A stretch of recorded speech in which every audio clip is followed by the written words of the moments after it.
You can't hide your sin from God. You just can't. Whenever you sin before the Lord, and everyone else may look at what you're doing and they may think everything's fine. They may think that you're being a good person, that you don't have any issues. But God knows when you sin. Whenever you sin, you cannot hide it from God. And here's the important thing for us to remember as Christians, that in time, God will deal with us. God will discipline us for our own good. We wouldn't want God just to let us be.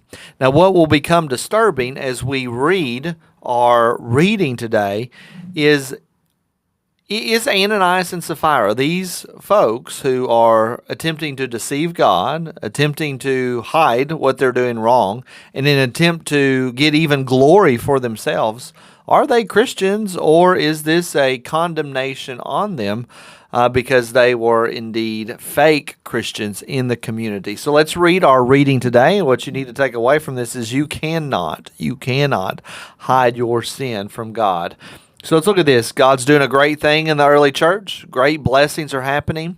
People are so excited about what God is doing. They've become so transformed by the moving power of God that they take the things that they have and they sell them and they give them to the church so that they can support those that have need. So there's great community happening here. But a man named Ananias, and we know right before this, a man named Barnabas sold his land and gave the proceeds to the apostles, gave the proceeds to the church.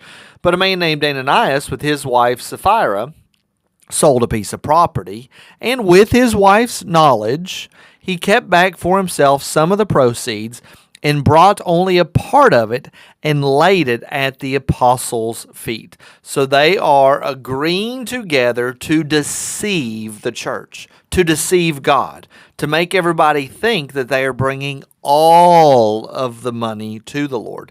Now, we will see that they didn't have to do that. It would have been perfectly fine if they would have just given half, or if they wouldn't have given any. It's the fact that they are being deceptive and wanting everybody to see, wanting everybody to think that they're giving all of the proceeds from it. And they are doing an elaborate lie together. And this is a sin to confess. If there's anything that you are doing that you're trying to hide from people, realize that God sees it and he will see you out. But Peter said, Ananias, why has Satan filled your heart to lie to the Holy Spirit and to keep back for yourself part of the proceeds of the land? Now, I want to camp on this just for a second, because he's saying, why has Satan filled your heart to do this? We're in the Vacation Bible School's coming up, and as many of you know, our adult Vacation Bible School, our adult study is on angels and demons. So I've been thinking a lot about angels and demons, and in particular the fall of Satan. And I think it's rather interesting that, one, he is associating Satan with this feeling of lie of Ananias and Sapphira, and the fact that the type of sin that Ananias and Sapphira are doing is it aligns especially up with the initial sin that Satan did. What Satan did is he was this great anointed cherub. He was this great anointed guardian angel. Beautiful, the passages in the Old Testament that are prophetically talking about this. Just talking about what a beautiful angel and great angel that Satan was. But he didn't want to give the glory to the Lord. He wanted the angels to worship him. There was a great pride in himself that he wanted to take the place of God. And I think this is the same thing Ananias and Sapphira are wanting to do. They are wanting to take glory. They are wanting to take applause for themselves. And then they're doing it in a deceitful way that's not in reality. It's not true. So they're actually doing a similar type of sin that Satan did when he fell from his position. Encourage you, if you want to know more about angels and demons, come out to Vacation Bible School, July 7 through 11, 6 to 8:30 p.m. And yes, we do Vacation Bible School for adults. So while it remained unsold, Peter goes on to say, did it not remain your own? You could have done whatever you wanted with it. You didn't have to sell it.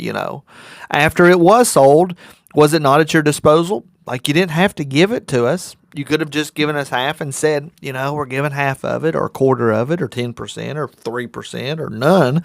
You didn't have to do this. So why is it that you've contrived this deed in your heart? What are you doing? Do you just want our applause that much? Well, why are you doing this? And he says, you have not lied to man, but to God. And that goes back to the statement that I've started with. You can't hide your sin from God. Whenever you sin, of course, you do sin against people, but ultimately you're sinning against God. And when Ananias heard these words, he fell down and breathed his last. He died immediately. God dealt with him. Great fear came upon all who heard of it. The young men rose and wrapped him up and carried him out and buried him. Now I wonder, was Ananias, was he truly a Christian? Was he a fake Christian? No, he doesn't leave us with a lot of encouragement. The way that he died, the last sin that he did, it's one of judgment. It doesn't leave us with a ton of hope. But we know ultimately salvation comes from faith in Jesus Christ. So we can conceive of this being a sin that Ananias committed, and he was a Christian, but he was a backsliding Christian, and God perhaps wanted to use this as an example to the church. Or perhaps he was like Judas, and he was a fake one from the beginning. So I think we need to make sure that we are not playing around with sin, especially sin that you're hiding, especially sin that you're lying about. You don't play around with it. And you don't, and part of the warning for not playing around with it is not because, so-and-so is going to find out, or even that it'll cause problems in your life. And it will. But the major issue is that you are sinning before the Lord and he will see you out. So is there a sin you need to take care of? Is there a sin you need to deal with? Deal with it before the Lord deals with it, because he will deal with it in his own time. I hope that's been a challenge to you and a blessing to you. And I'll see you all in the next video.